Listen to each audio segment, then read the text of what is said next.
কাবুলের দখল নিয়েছে তালিবান, ক্ষমতা হস্তান্তরের প্রক্রিয়াও সম্পূর্ণ। ইতিমধ্যেই দেশ ছেড়েছেন প্রাক্তন প্রেসিডেন্ট আশরাফ ঘনি।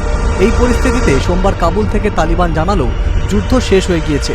শহর মোটামুটি শান্ত রয়েছে তার করেছিল ঢাকা মেট্রোপলিটন পুলিশের কাউন্টার টেরোরিজম ইউনিট। তাদের মধ্যে একজন একটি বেসরকারি বিজ্ঞান ও প্রযুক্তি বিশ্ববিদ্যালয়ের, দুজন দুটি ইসলামিক শিক্ষা প্রতিষ্ঠানের ও অন্যজন একটি সরকারি কলেজের শিক্ষার্থী। সবার বয়স 20 থেকে 29 বছর। আইন শৃঙ্খলা রক্ষাকারী বাহিনী জানিয়েছিল, গ্রেপ্তারের পর জানা যায় তারা আফগানিস্তানে যাওয়ার পরিকল্পনা করছে। তাদের কাছ থেকে পুলিশ তাদের দুই সঙ্গীর আফগানিস্তানে পৌঁছানোর খবর জানতে পেরেছে। তখন থেকেই বাংলাদেশের পুলিশ আরও কড়া নজরদারি চালাতে শুরু করে। আমরা ধরেছি এবং এই মাসে কিন্তু উল্লেখযোগ্য সংখ্যক জঙ্গি বা এরকম নাশকতাকারী তাদের কিন্তু গ্রেপ্তার করা হয়েছে। অর্থাৎ তারা যে থেমে নাই সেটি বলা যায়, কিন্তু আমাদের সর্বোচ্চটুক দিয়ে আমরা চেষ্টা করে যাচ্ছি যাতে বাংলাদেশে আর একটি ঘটনা না ঘটে। আমাদের মাথায় আশঙ্কা আছে, আমরা সে আশঙ্কার জায়গাটা উড়িয়ে দিচ্ছি না। আমরা সর্বোচ্চ মেধা দিয়ে, সর্বোচ্চ চেষ্টা দিয়ে এই ধরনের কোনো ঘটনা যাতে না ঘটে সেটার জন্য আমরা তৎপর আছি। পুলিশ জানায়, সীমান্ত পাড়ি দিয়ে কেউ কেউ আফগানিস্তানে পৌঁছানোর চেষ্টা করছে।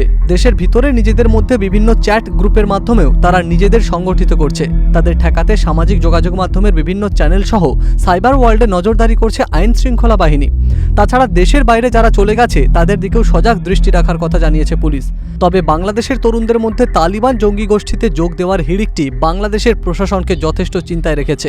তালিবানের দখলে আফগানিস্তান যাওয়ার প্রভাব যে বাংলাদেশে একেবারেই পড়বে না সে বিষয়টিও জোরের সঙ্গে স্পষ্ট করে দিয়েছেন বাংলাদেশের বিদেশ প্রতিমন্ত্রী।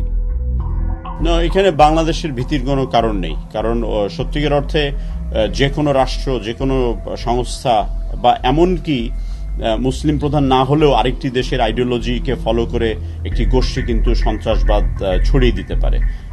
এরকম আমাদের আশেপাশের রাষ্ট্রে আছে।